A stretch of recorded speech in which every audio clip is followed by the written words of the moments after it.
হ্যাঁ, একদম ঠিক দেখেছো।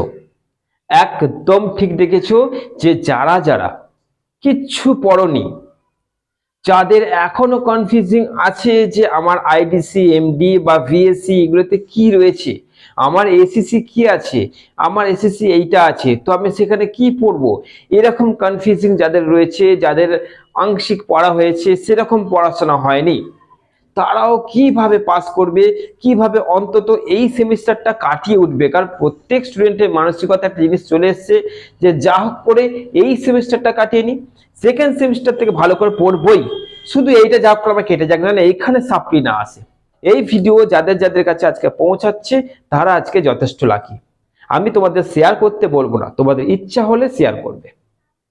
আর একটা কথা বলে স্টার্ট করব যে এই ভিডিওটা শুধুমাত্র তাদের জন্য, এবং আজকের যে আমি কৌশলগুলো বলবো, অর্থাৎ কৌশল বলা ভুল, যে কথাগুলো তোমাদের বলবো, যে পদ্ধতি তোমাদের বলবো, সেই সব স্টুডেন্টসদের জন্য এটা কার্যকরী হবে যাদের ব্রেন, অর্থাৎ তারা একটু ব্রেন খাটাতে পারে, যারা একটু বানাতে পারবে, যাদের হাতের লেখা সুন্দর হবে, যাদের কৌশল রয়েছে লেখার মধ্যে, যারা এইটা বুঝতে পারবে যে যে আমার খাতা দেখবে তার মানসিকতাকে। এরকম স্টুডেন্টসদের জন্য বিশেষ করে আজকের এই ভিডিও। তা বলে এটা নয় যে যারা এরকম নয় তাদের জন্য, সবার জন্যই, কিন্তু বিশেষ করে তাদের জন্য যাদের এরকম মানসিকতা রয়েছে। আর শেষ কথা হচ্ছে, মানসিকতা আর একটা থাকবে, যে করে হোক আমি ফার্স্ট সেমিস্টার ক্লিয়ার করব, আমার রেজাল্টের সাপ্লির এস পর্যন্ত থাকবে না, হয়তো আমি কিছু পড়িনি। শুধুমাত্র এই ভিডিও তাদের জন্য। দেখে নি সেই পদ্ধতিগুলো।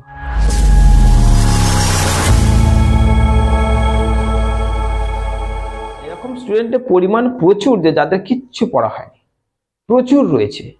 তাহলে তারা কি করবে? তারা কি সাপ্লি পাবে? দেখা যাক না, আমি পদ্ধতিগুলো বলি, দেখা যাক কতটা কি করা যায়। প্রথমেই এবার স্টার্ট করি। প্রথমেই তোমরা যেটা করবে সেটা হচ্ছে, অ্যাডমিট কার্ড তো পেলে, ভালো করে অ্যাডমিট কার্ডে তোমাদের সাবজেক্ট তোমরা আশা করছি দেখেও নেবে যখন তোমরা পাবে। পেয়েছো কি পাওনি যাই হয়েছে, তোমরা তোমাদের অ্যাডমিট কার্ডে সবকিছু বিষয় দেখতে পাবে। এরপরে তোমরা এক্সাম হলে যাওয়ার পূর্বে যেসব জিনিসপত্র লাগে আগে সেইগুলোকে ঠিক করো।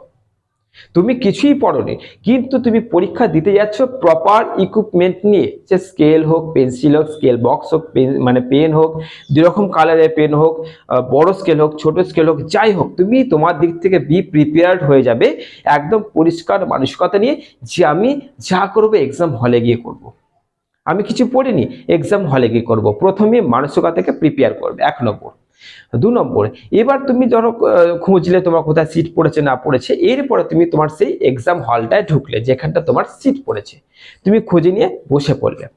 প্রথমে বসার পর যেহেতু তুমি কিছু পড়োনি, তাই বেশি কথা শুনতে যাবে না, তাহলে কিন্তু তোমার যেটুকু কনফিডেন্স আছে, কনফিডেন্স নড়বড়ে হয়ে যাবে। তাই সবার কথা শুনে তুই পড়েছিস আর তোর পড়া হয়ে গেছে, বাপরে ওর পড়া হয়ে গেছে, ও পড়ছে বইগুলো, ও বইগুলো পড়ছে, এত কিছু দেখবে না, এত কিচ্ছু দেখার দরকার নেই।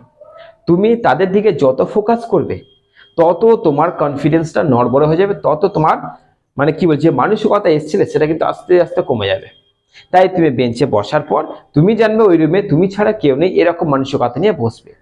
কে গার্ড দিল, কটা গার্ড এলো, কত টাফ গার্ড দিল দেখার দরকার নেই। ওকে, এরপরে তুমি কোশ্চেন পত্র যেই হাতে পাচ্ছ, প্রথমেই মাথাকে ঠান্ডা করবে। প্রথমেই মাথাকে ঠান্ডা করবে। তোমার মধ্যে যদি বানানোর মানসিকতা থাকে, তোমার মধ্যে যদি খাতাকে কিভাবে সাজাতে হয় সেই মানসিকতা থাকে, সেই বুদ্ধি থাকে, এবং সেখানে দু একটা কথা এমন অ্যাড করা দরকার যেগুলোতে তুমি যে মানে টিচার তোমার খাতা দেখবে তাকে রেসপেক্ট দিচ্ছই, যদি এই জ্ঞান থাকে তাহলে তোমার ওখানে অনেকটা কার্যকরী হয়ে যাবে। তো চলো এবার তুমি কোশ্চেন্স পেলে, কোশ্চেন্সটা পাওয়ার পর ভালো করে কোশ্চেন্সটা দেখে নেবে যে 2 নম্বর, 5 নম্বর আর 10 নম্বর কি দিয়েছে। তুমি যদি কিছুই না পড়ে যাও, যদি ওই যে 2 নম্বরের কোশ্চেন্স আছে সেটা যদি হল ম্যানেজ করতে পারো, তাহলে আগে 2 নম্বরের কোশ্চেন্স থেকে স্টার্ট করবে। যদি তুমি কিছু পড়ে না যাও, কারণ তোমাদের 18 নম্বরে পাস, তো এই 2 নম্বরটা যদি হল ম্যানেজ করতে পারো, তাহলে 18-র মধ্যে অন্তত আমি মনে করি যে 7-8 তুমি মিনিমাম কিন্তু হল ম্যানেজ করে পেয়ে যাবে, কারণ অনেক ভুল ভ্রান্তি হবে।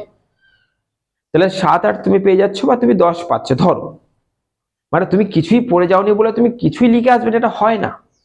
তো তুমি যদি কিছুই না পড়ো তাহলে 2 নম্বরের থেকে শুরু করবে। আর যদি তোমার মধ্যে এই জ্ঞান থাকে যে আমি হালকা পড়েছি এবং আমি বানাতে পারবো, তাহলে প্রশ্নমান 10 থেকে শুরু করবে। প্রথমেই 10 থেকে শুরু করবে, কারণ শেষে ওটার আর টাইম থাকে না। তো 10 নম্বরের কোশ্চেন্স গুলো কি করবে, যে কটা কোশ্চেন্স দেবে 4টে কোশ্চেন্স থাকে, ভালো করে দেখবে, কিছুই পড়োনি, ভালো করে দেখবে যে কোনটার সঙ্গে আমি ওতপ্রোতভাবে জড়িত, কোন কোশ্চেন্সটা বা কোন ব্যক্তিকে, এখানে কোন ক্যারেক্টারকে আমি চিনি, কোন গল্পটা, কোন ক্যারেক্টার বা কোন জায়গা বা কিছু একটা এই ঘটনাকে আমি কিছুটা হলেও জানি, সেই কোশ্চেন্সটা তুমি লেখা শুরু করো। যখন লিখবে চেষ্টা করবে বানানোর, এবং বানানোর সময় যেটা দুটো জিনিস ট্রাই করবে, সেটা হচ্ছে তুমি চেষ্টা করবে দেখবে যে কোশ্চেন্সটা অনুযায়ী তোমার অ্যান্সার হচ্ছে কিনা। মানে কোশ্চেন্স এক উত্তর অন্য হয়ে যাচ্ছে, এটা তো একদমই নয়। তো কোশ্চেন্সটার সঙ্গে টপিকটা মিলতে হবে। পুরোটা মিললে তো তুমি ভালো স্টুডেন্টস হয়ে যাচ্ছ, সেটা তো নয়, তুমি তো পড়ে আসোনি। তাই টপিকটা কিছুটা হলেও কিন্তু মিলতে হবে। এবং যখন তুমি স্টার্ট করবে লেখাটা, ভূমিকা বলে একটা পয়েন্ট করবে, দিয়ে তুমি লিখবে। এবার 1 নম্বর এটা যে তুমি টপিকটা মেলাচ্ছ। 2 নম্বর যেটা করতে হবে, দুটো কালি ইউজ করেছো, দুটো কালি ইউজ করে পয়েন্ট পয়েন্ট করে তোমাকে লিখতে হবে। নিজে পয়েন্ট বানানো শিখতে হবে, যে এই কোশ্চেনটাতে আমি পয়েন্ট বানাবো, আমি পয়েন্ট ক্রিয়েট করব, এটা চেষ্টা করতে হবে। হবেই, একটু বুদ্ধি লাগাবে, ঠান্ডা মাথায় দেখবে পয়েন্ট ঠিক বেরিয়ে আসবে। সেই সময় অন্য কার দিকে তাকালে কিন্তু তোমার অবস্থা খারাপ হয়ে যাবে। কারণ তুমি যে মানসিকতা শুরু করে দিয়েছো, সেটা কিন্তু আশেপাশের মানসিকতা নয়, তোমার নিজস্ব মানসিকতা।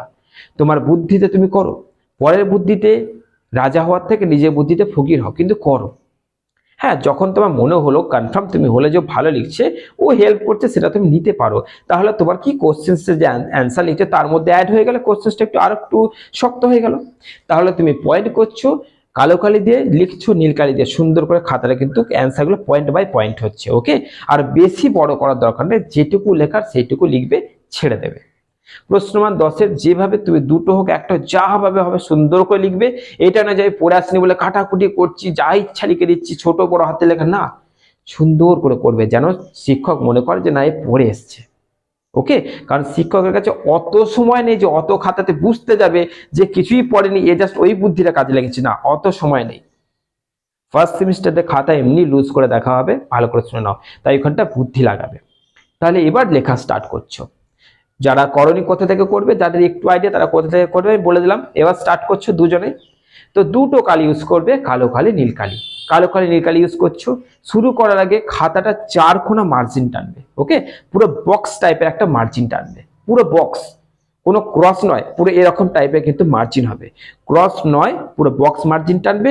এবং সেই মার্জিন টানার ঠিক নিচে, মার্জিনটার নিচে লিখবে P.T.O, please turn over the page. মানে তুমি যে শিক্ষক তোমার খাতাকে অভিধান করবে, তুমি তাকে রেসপেক্ট করে বলতে, স্যার আপনি পাতাটা উল্টান দয়া করে।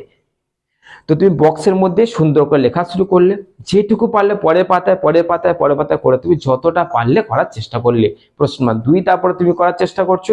এইভাবে তুমি করার পর তুমি প্রত্যেকটা পাতার নিচে পিটিও লিখে দিচ্ছ, কিন্তু নিচে পিটিও লিখবেই, এটাতে শিক্ষকদের সম্মান দেওয়া হচ্ছে।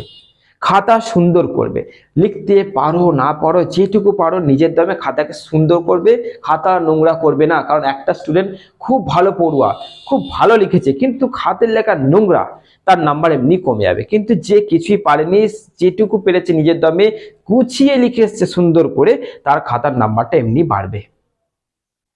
এটা হয় পরীক্ষা হলে, এটা হয়। তোমাদের যদি বিশ্বাস না হয়, পরীক্ষা হলে এটা হয়, এবং সেই স্টুডেন্টসরা এইগুলি করে বেরিয়ে এসেছে, এটা প্রমাণ হয়েছে।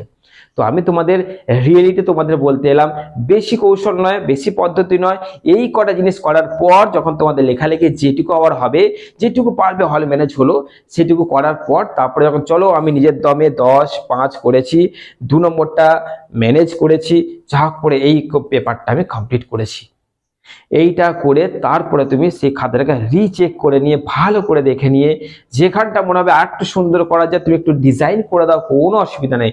করে দেওয়ার পর প্রত্যেকটা কোশ্চেন যখন অ্যান্সার শেষ করছো, নিচে দি এন্ড লিখবে না, দি এন্ডের মতন করে একটা সেই চিহ্ন হয় না, সুন্দর একটা ডিজাইন প্রত্যেকটা নিচে করে দেবে, খাতার মর্যাদা বেড়ে যাবে।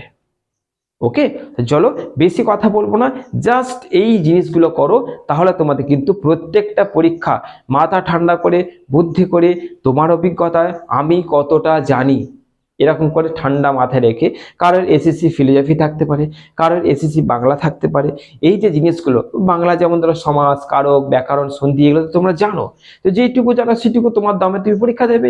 পল সায়েন্স অর্থাৎ রাজনীতি যেটুকু আইডিয়া সেইটুকু দিচ্ছ, দর্শন তুমি যেটুকু এইচএসে পড়ে এসছো সেইটুকু তুমি দিচ্ছ, যেইভাবে থাকবে কিছু না কিছু তুমি পাবি। তো সেইগুলো একটু বুদ্ধি করে মাথা ঠান্ডা করে পরীক্ষা দিয়ে এসো, একটু লিখে এসো, লিখলেই তোমাদের নাম্বার দেবে। কারণ ফার্স্ট সেমিস্টারের খাতাটাকে একটু আলগা করে রাখা হবে, কারণ তাদের পরিস্থিতি খুবই খারাপ ছিল। তাই বিশেষ কিছু চিন্তা করো না, প্রত্যেক স্টুডেন্ট যদি এইভাবে করতে পারো, প্রত্যেক স্টুডেন্ট যদি এইভাবে লিখে আসতে পারো, তাহলে আমি সত্যি বলছি তোমরা বিশ্বাস করবে না তোমরা পাস করে যাচ্ছ। দুটো কাল ইউজ করবে, প্রশ্নপত্রে সবসময় দুটো কাল ইউজ করবে। ভিডিওটা অনেকটা বড় হয়ে গেল, কিন্তু কিছু করার নাই, এই গুছিয়ে বলতে গেলে জিনিসটা এটাও হবে। আর আমি প্রত্যেক সেমিস্টারের প্রত্যেক স্টুডেন্টদেরকে এরকম পদ্ধতি বলে থাকি, এবং এই পদ্ধতি অনুসরণ করে বহু ছাত্রছাত্রী আছে, বহু ছাত্রছাত্রী যারা পরীক্ষা হলে যে বেচैन হয়ে যায়, পরীক্ষা হলে যে কনফিউজড হয়ে যায়, তারা মাথাটা ঠান্ডা হয়। আগে মাথা না ঠান্ডা হল, কারণ অ্যান্সার তো তোমার ওখান থেকে বেরোবে, ওটাকে ঠান্ডা না করলে যেটা জানা জিনিস সেটাও দেখবো আমরা ভুলে যাই। তাই মাথাটাকে ঠান্ডা করো, রিল্যাক্স, আমি পারবো পারবো পারবো, রিল্যাক্সড হয়ে তারপরে যেগুলো বললাম ঠান্ডা মাথায় আস্তে আস্তে করে করো। যখন মাথাতে কিছুই আসবে না, আবার একটু থামো, একটু ভাবো, আবার মাথায় এলো, আবার করো।